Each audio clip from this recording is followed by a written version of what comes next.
You're listening to For Film's Sake with Irving, Twitterless Joel, and Jose. Oh, right, and me, Chris. Enjoy the show.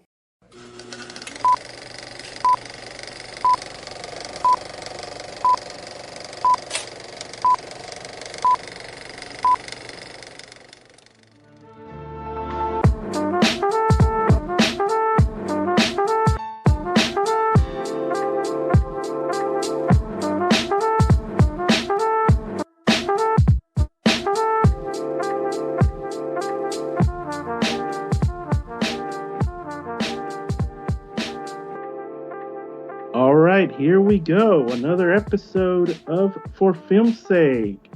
Remember to follow us on Instagram for Film's Sake Pod. Also, look for us on YouTube at For Film's Sake 1. Hope you're well and listening to us wherever you are, probably on Spotify or on the YouTube, as I just mentioned. I'm Chris. I got all my chums here for this one. Irving's here. Hi, everybody. Twitterless Joel is back from the dead. Well, not from the dead, but he's back. Hi, everybody. Glad to be back. And we also got Jose with us. The whole crew is here. Hello. We got a pretty cool episode this time around. And the topic that we're going to discuss was generated by a tweet, of all things. There was a tweet going around using a picture of Al Pacino and Robert De Niro, the famous diner scene in Heat, a movie that I think Irving likes. Does he like that movie? I don't remember. I don't like it, Chris. I love that movie. And it was basically putting the question, which two actors currently working who have not worked together would you like to see work together? And that got us all thinking about our choices. We're going to give it to you in this episode of For Film's Sake. So basically, the stipulations that we set here to make it a little more challenging, because, you know, there's so many pairs of actors you could put together, but the basis, you know, currently working actors. And I threw in for the guys here that make them contemporaries working at the same time, being the two of the best actors of their generation, of their years. We made, you know, our male and female choices just to not make this a complete sausage fest. So, without further ado, let's begin. I'm going to go first. So, the pair, the male, we're going to start with the male actors. The two that I chose, I think they're kind of obvious, but I have my reasons for them. I think two actors that are obviously working, and to me they're kind of contemporaries. I would love to see work together are Christian Bale and Leonardo DiCaprio. And they're both guys who started as child actors. Christian Bale is slightly older, and they pretty much came into stardom at not, I would say, in the similar years. Maybe Leonardo DiCaprio was more of a household name than Christian Bale was, until he, of course, did American Psycho. People started noticing him. And, you know, in the last, say, 15 to 20 years, whenever you ask people, you know, who are two of the three best actors, they'll usually mention one of these two. And those are guys that you see, and they always give great performances. And they, of course, they've won Oscars. And heck, you know, they both work with Christopher Nolan, so why not make Christopher Nolan the one to put them together? Just saying, right? I've always wanted to see another Bale and Nolan collaboration, and I always wanted to see another Leo and Nolan collaboration, so why not put them together? Just saying. Yeah, that's a nice pairing, really. Both did a great job in Nolan films, so I could see that happening. And Nolan, you know, he has some. This year, he has a great film in the works in Oppenheimer, and I think the film that he does afterwards has to be much better because people will be expecting a lot from him from here there on. You know. Oh yeah, yeah. You're absolutely right, Joel. Well, since you pretty much volunteered here, why don't you go next? What is your male actor pair? Well, mine is kind of interesting because I chose two people that most people associate with the 90s, sort of, um, which are Samuel L. Jackson and Tom Cruise. Oh, And this pairing is interesting because of Samuel L. Jackson, because everybody knows that Samuel L. Jackson has a long and history career. Um, he has a lot of credits, but somehow he has managed to evade Tom Cruise, one of the greatest action stars of this generation. And I think it will be interesting to see them in an action film together. Maybe Jackson playing the hero and Tom Cruise the villain, sort of like Collateral, which Jamie Foxx was the hero and Tom Cruise was the sure. villain, which is not usual. So maybe something like that. And instead of Tom Cruise doing all the stunts, maybe Jackson can pull them off. Something interesting, something like that. I will see that movie. I don't know. What do you think, guys? I mean, I would like to see how many times they would like quip at each other because Tom Cruise he's probably the greatest action star of the past 20 something years, but he doesn't get enough credit for his terrific acting. And Yeah. Samuel L. Jackson is a master at throwing lines. It would be nice to Hmm. see them exchange lines and how I would say funny and hilarious it would be. So that is a really good pair, I would say. Maybe in a Tarantino film, which Tom Cruise has never Oh, worked with Tarantino. Samuel Jackson you has, are but reading my yeah. mind, Joel. You're reading my mind, and I'm gonna tell you, why. When you mentioned this pair of actors, I gotta tell you something. You can check it out, but Tom Cruise was very close to play the role that Kurt Russell ended up playing in The Hateful Eight. So Huh. you were almost close to get that pairing of Samuel L. Jackson and Tom Cruise in a western directed by Quentin Tarantino. You're So talking about you John the Hangman Ruth. yep, that's the character. So that's a great pairing, and I still can't believe how they have dodged themselves, like in their careers. And just to back up what Chris said about Tom Cruise and also Samuel L. Jackson, let's not forget, just because they have chosen to play a very specific type of typical role in their last, maybe like in the last 15 years, let's not forget these two guys have started and they have been part of movies in which they have shown great acting chops, Right. dramatically speaking. Tom Cruise in Magnolia, Tom Cruise in Born on the 4th of July, Tom Cruise even in Rain Man, Tom Cruise, I would I would have to say in Jerry Maguire. And Samuel L. Hmm. Jackson, I don't know who remember, well, I think that a lot of people will remember this movie, but I did remember 1996 Joel Schumacher's A Time to Kill. Oh yes. The greatest, probably best introduction of a star, in this case, Matthew McConaughey, but the effectiveness of Matthew McConaughey's performance is that he went hand to hand with Samuel Jackson for me, like personally, my favorite role of his career. And it's so underrated. And I think that we remember Samuel Jackson because of Snakes on a Plane. We Yeah. remember him, obviously, we remember him from Pulp Fiction, which is great, amazing, probably one of, Nick Fury in more recent years. yeah, Exactly. Nick Fury, but we tend to forget those roles, and even the smallest roles that he has played, in which he has been a great addition to the films. I think that we should not forget it. And also, like that one, Hateful Eight, another great performance Yeah. by Samuel L. Mm-hmm. Jackson. So, Mm-hmm. these two actors, Joel, amazing, great, and I think that they will be. If any director ever listens to this podcast or a casting director, please make it happen. Please. Yeah, I agree. Are you Thank saying, you. Irving? Are you saying that "All Right, All Right, All Right" is not the star-making introduction to Matthew? Come on.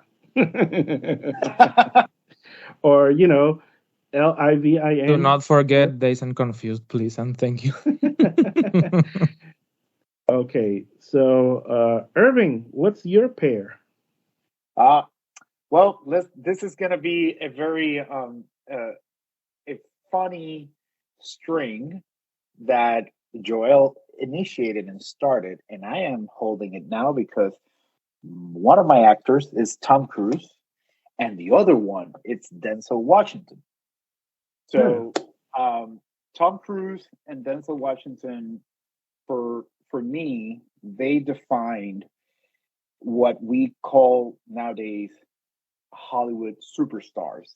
I don't think that there's not enough nowadays um, Hollywood superstars, and by Hollywood superstars, some of the criteria it's based on, is this actor could this actor carry one film with their Mhm. with their names on the poster and nobody else's, and that's it.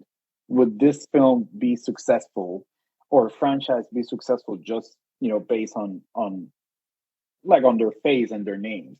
Their household names, they literally dominated a lot of the 90s and early 2000s. And I know that Denzel has been very successful with, the franchise with Equalizer, but also he has been, navigating through a lot of great dramatic, roles and even directing Fences.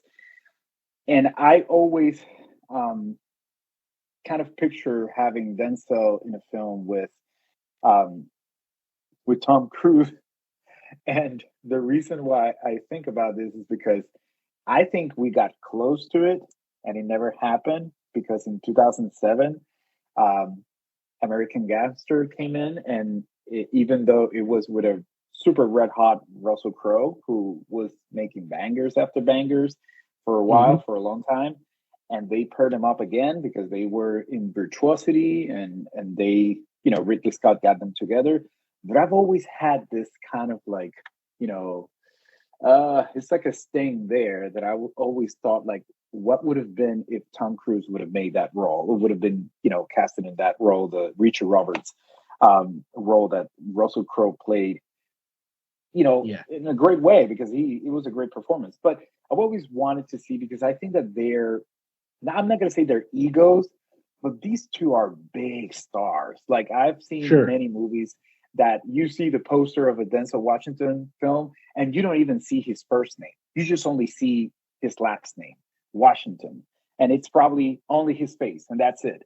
Hence, deja vu, think about Crimson Tide or, even Unstoppable and many other films. And also Tom Cruise. Tom Cruise, do we need to say anything else? So I would And have I loved to should see that showcase. and I should point out that when we were pre-producing this topic, uh, that was not the original pairing you wanted because the technicality ruined your pairing, Irving. So, for sake of Yes. discussion, what was the original pairing? Oh, my dream pair ever. I don't think that I wish that somebody makes this happen. It is Leonardo DiCaprio and Denzel Washington. I think it could easily be, a very memorable pairing. I don't know if it's going to be through Paul Thomas Anderson, maybe Alfonso Cuarón, maybe Christopher Nolan. Who never knows? Who knows? Um, or even like Catherine Bigelow, or even like Chloe Zhao. I don't know who What if? can What if? sell it. What if Daniel Day Lewis came out of retirement? Dude, don't say that. You're Yeah, pulling I'm my adding heartstrings 20 here more because it's minutes too that much. we don't need, I guess. No, we don't need. But hey, like anybody who knows me knows that I've always thought that and I still think that Daniel Day-Lewis is the greatest living actor, and Denzel Washington is super close to him, and maybe somebody can say like, "Oh, you need to watch more movies," and maybe, but in my experience, I think that they are, and Leonardo DiCaprio is also in that same elite group where I think that everything that he does, it's great. So almost everything. Well said. Now, Jose, you had a lot of time to think and listen to us. What do you have for us? Well, I'm repeating Tom Cruise in this male actor pair, but personally, I love action films, and action films made me like the movie enthusiast that I am right now. So I paired Tom Cruise with this man that also has made a lot of films, action films, and that I really love. And that man is Keanu Reeves. Imagine Oh, a pair of Tom Cruise with Keanu Reeves, like ooh, like a Keanu. partner action film type thing with Of those two, course, right? of course. Imagine if Keanu is a hero or Tom is a villain. Maybe in the future, I don't know, but they're Or both something like the Boondock Saints style. maybe, or maybe No, not. working But off each other. No. yeah, well, yeah, something like that. Or if they're That's a good one. all bad, or if they're all bad villains Okay. as main characters, no one knows.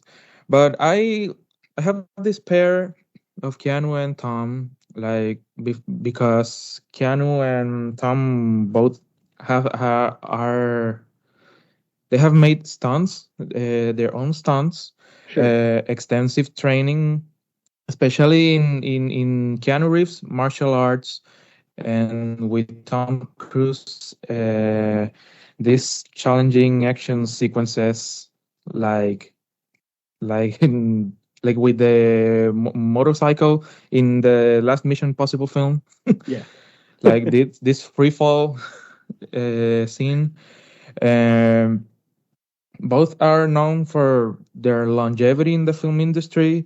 They have been they have sustained successful careers. Imagine them playing some iconic duo after they hmm hmm doing some iconic characters, like for example Ethan Hunt in the Mission Impossible films, Keanu Reeves as Neo in the Matrix films, and also the recent one, John Wick. Well, Mission Impossible was also a recent one.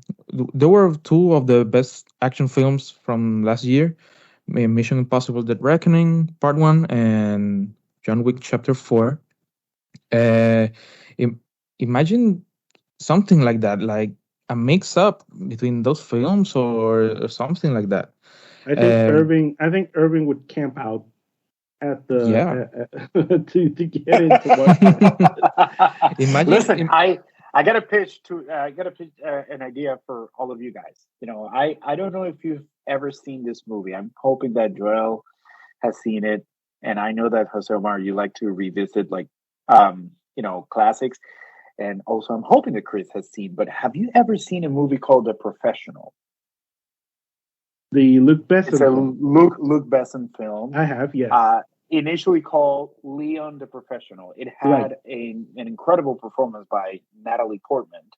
Mhm. Yes. But it has this French actor Jean Reno and Yes. also Gary Mhm. Oldman as the villain.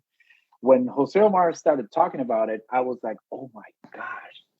Can you imagine like Keanu Reeves playing the professional Leon and Gary Oldman character being played by Tom Cruise as the villain? Like he I was could all see over that. the place. I could I see could that. see it too. I could see it too. And even though Gary Oldman doesn't have a lot of scenes in which you could display like this, like a lot of action sequences and all that, but you know, if you do a remake about a similar idea, you can add a few action sequences there because he, there's a lot of gun shoot there. But I would say that while Jose Omar was talking about it, I was thinking about it like a movie like that because if you've seen that movie, it can be very violent and it is something on up the alley You of can be John you can Wick. be very violent. Yeah.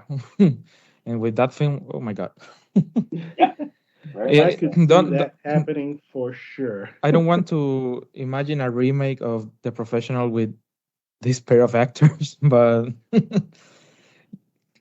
I don't know. I'm just imagining that thanks to Irving, like, but Oh yeah. imagine it with this high energy and realistic action like Tom Cruise has been doing this couple of years, and with these big franchises, and also Keanu Reeves with John Wick.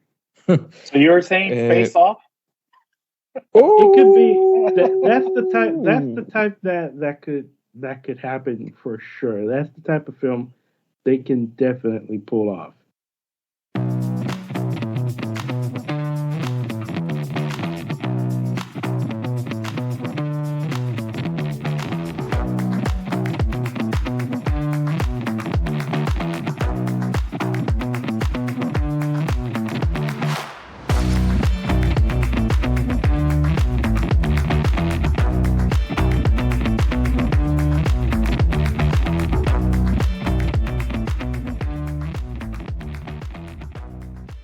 Now, now that we've mentioned our male pairs, let's talk about our female pairs because this doesn't have to be a damn sausage fest, as I said earlier.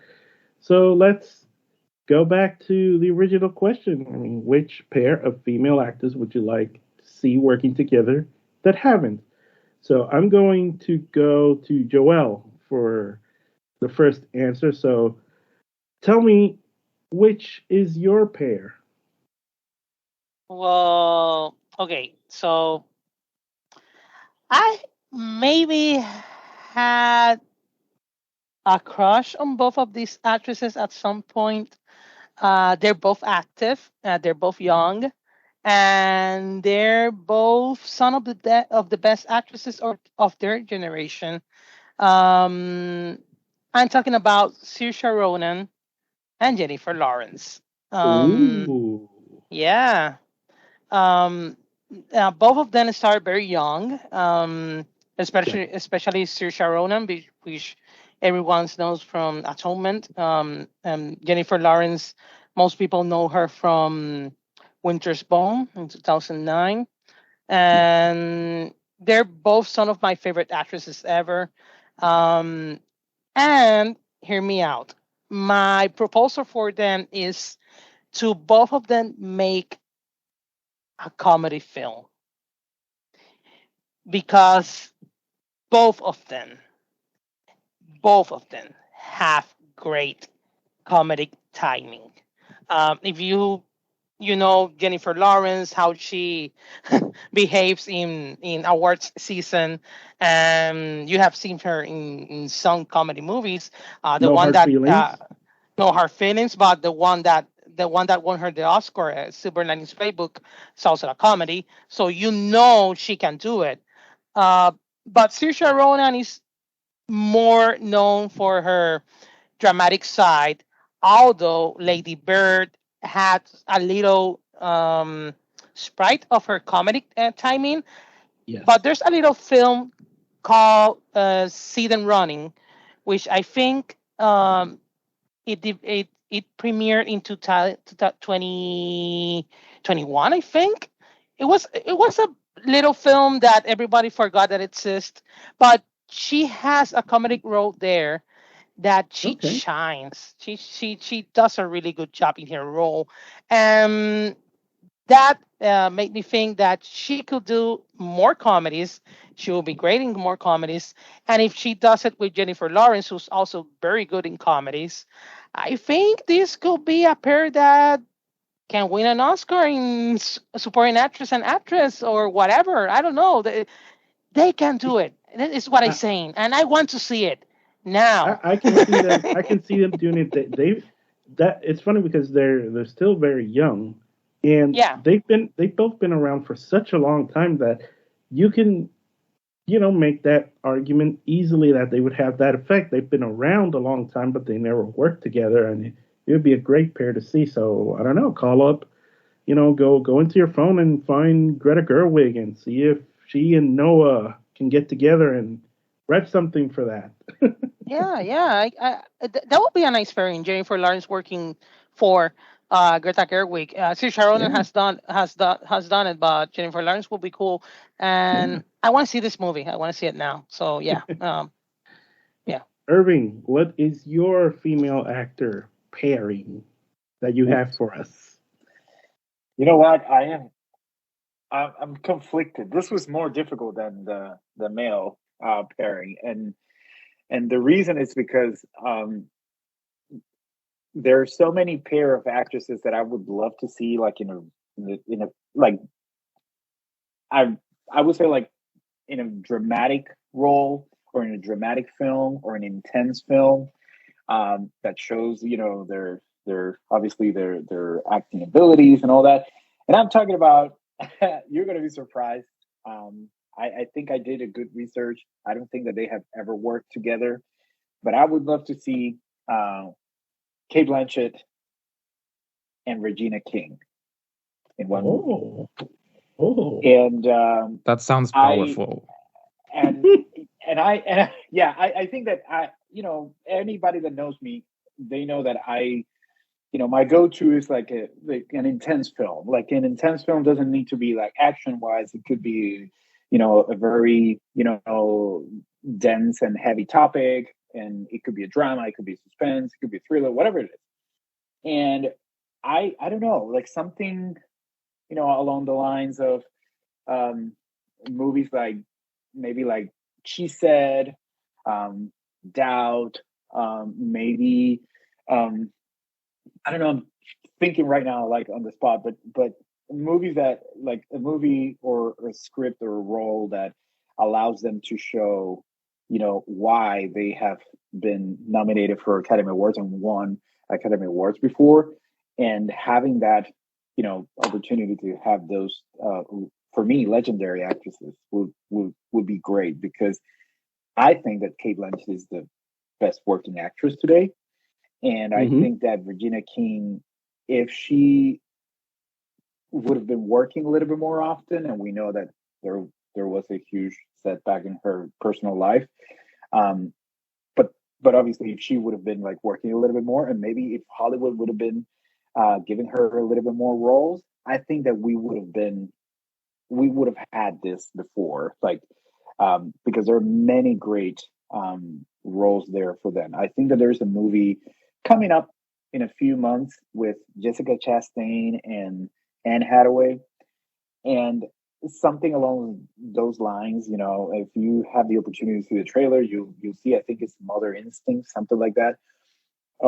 It I would love to see them both. I would love to see them both. I don't need to justify it anymore. I think that if you've seen Kate It's Blanchett, interesting how in both our pairs we're gonna have certain actors in common.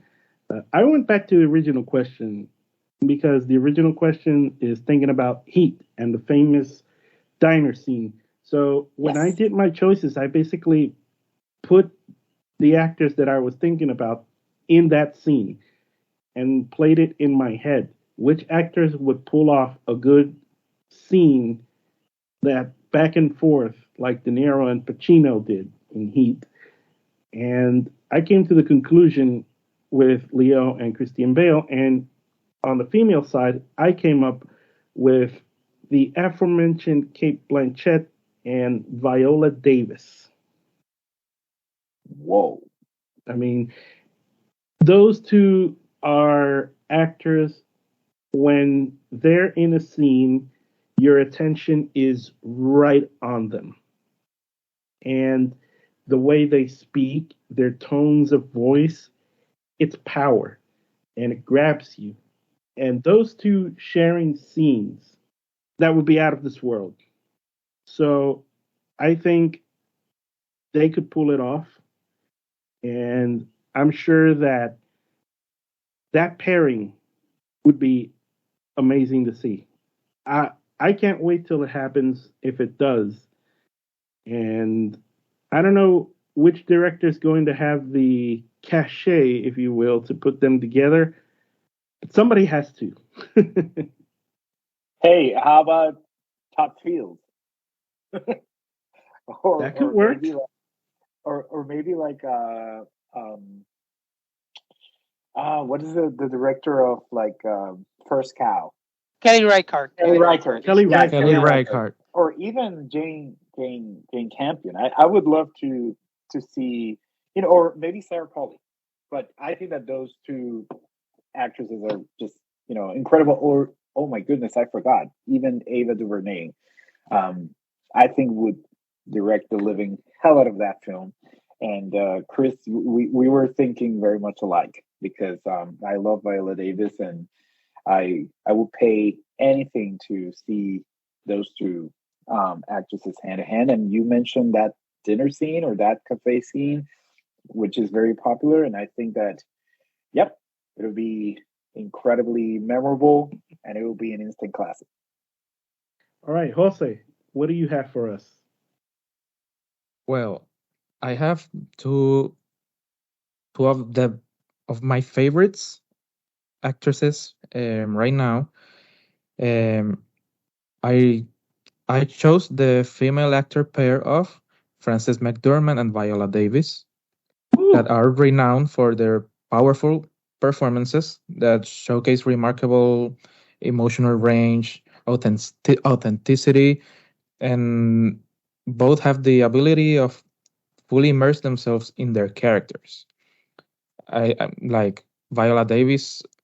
One of my favorite performance of hers is in Fences, that movie with yes. Denzel Washington. Won She her was the like Oscar. that won the Oscar, right? That's correct. And she was really immersed, like throughout the movie, really powerful. And in the case of Frances, uh, she sees the moment in every character she portrays. Like in Nomadland, very realistic, very authentic, and commanding presence. Their commitment to bringing authenticity to their roles has earned them praise, like lots of awards, including Oscars recently for Frances and Viola. Imagine, imagine both of them in a movie like you guys said earlier with Jane Campion or with Kelly Hmm. Reichardt. They can do excellent performances with those directors, female directors actually, like that are both talented. Imagine a pair of Frances and Viola Davis Oh, being, absolutely, yeah. absolutely. You want to say something, Joel? Yeah, I just want to add that something you said, Chris, that um these actresses command their scenes. Viola Davis is someone that every time she's on the screen, it's like you have to hear her, see her, obey her, everything. So, um, I agree, the 100%. yeah, that pairing you're mentioning, Jose Omar, it's beautiful. Because both of them, Francis McDormand and Viola Davis, both of them do that. So it will Yeah. be a nice challenge. It will be a nice challenge for the director, whoever she or he is, Mhm. um, to how do I direct these scenes involving both of these people, because Hmm. how do you do it? It's gonna Yeah. be it's going to be such a great duo, Yeah, a that's duo why. of That's why it's not. mhm. It wouldn't be just the fact that we're gonna see these two great actors together. It's which director is going to have the steady hand that's going to make something like that work, because it's not just it's And like also sports, right? and You also don't the you writer. Yeah, Mhm. right. And Yeah. it's like sports. You can't just put all the talent together and just let them play. Oh, you need some sort of a structure, and I think that's why we didn't plan on mentioning directors, but we did because that's part of the process. And Hmm. it can't be just anybody, because how many times have we seen two great actors in the same movie and the movie doesn't exactly work out because the director's probably less than. We've seen that thousands of times. So I think that's what comes down to it. I think we had some pretty good pairs. I agree. I agree. I agree. Yeah. Commanding presence in a near future. I hope that I can see those pairs of every single one of you all have mentioned. All of it. Yeah. Yeah. Every single so, one. If you're listening to this, think of you're probably thinking of your pairs, or also if you're listening, send this to somebody higher up and make it come true, I guess. So before we go, we're going to do something that I call final shots. Each one of us is going to say some sort of a remark about some movie or something about movies, completely out of context, no consequences, and no debate. Just say what you feel. All of us, all of you guys, say what you feel. So let's start with final shots, and then we can go. So, Irving, what's your final shot? Mad Max should have won Best Picture and Best Director in 2016, and I'm not taking any questions. All right, then. See, no consequences. Nobody's going to debate. I want to, but I'm not going to. Joel, what's your final shot? Terms of Endearment sucks. Oh, boy. Sorry, not sorry. Yeah. Oh, boy. I did not expect this to be this heavy on the first one. Jose, what's your final shot? I love film grain. Oh. Oh. That tickled me. Sorry. Okay, so my final shot is Old Dolio in Kajillionaire is the best name I've heard in a movie since Motherfucker Jones. And that's the end of our show. Tune in to us next time on For Film's Sake. Please hold your laughter. See you. Thanks for listening. Find our episodes on Spotify and YouTube. Also, follow our Instagram For Film's Sake Pod.